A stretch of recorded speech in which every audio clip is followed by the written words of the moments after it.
Welcome to the past 25 highlights from the mini symposium again.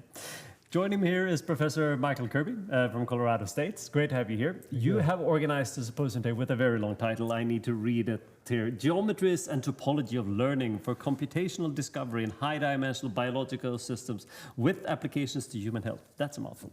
Yeah, apologies for that long title. I come from a math department. We're not necessarily that good with English. That is fantastic. So, tell me more. Why did you organize this symposium? Well, this is right now currently one of the most exciting times in the study of biological systems because we have more data than ever before.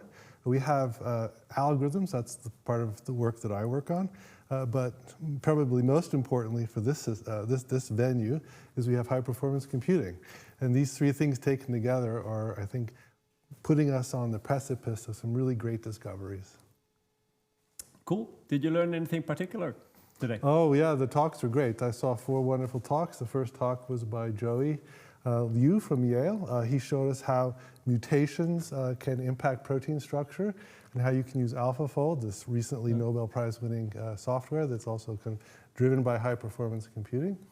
He showed us how you can make predictions about protein structures with mutations, which was pretty exciting. Our second presentation was from a research distinguished professor from Florida State University. He showed us how manifolds and low-dimensional latent spaces can be really effective for removing noise from data sets. That's not trivial to take a high-dimensional data set with noise and then suddenly have suddenly have it be clean. Our third talk was by my graduate student at Colorado State, David Kott. He presented some really neat work on African swine fever. So again, health is a related theme here. How to look at data and algorithms and computing to make impacts, discoveries for improving opportunities for health therapies.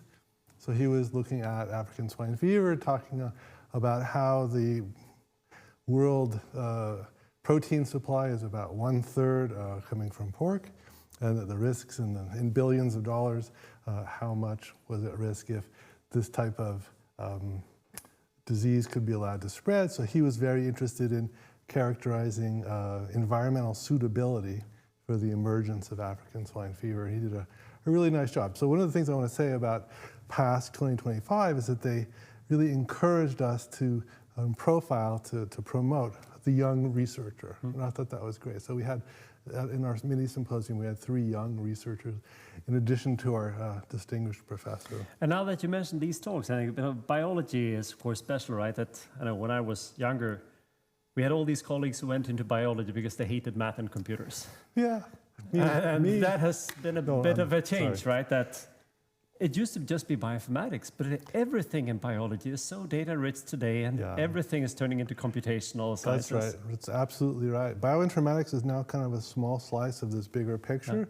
People are bringing large language models. I should add the 4th talk by Matthew Lane from Oak Ridge.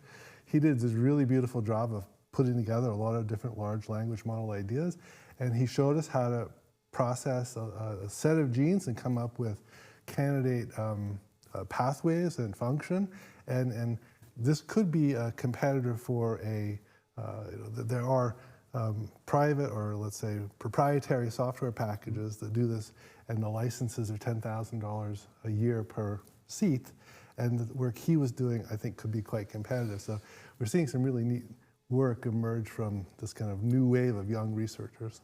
So is there any obvious next step? What are you going to do with this knowledge? Yeah, well, it was interesting because the 4 speakers in my mini symposium, none of them knew each other, so they're all coming here fresh. And they were actually the most active in asking each other questions. And I'm very excited to see where this goes forward. I'm expecting to see new collaborations emerge. Great. They sound like role models for our community. Michael, thank you so much for joining us. Thank you. Thank you.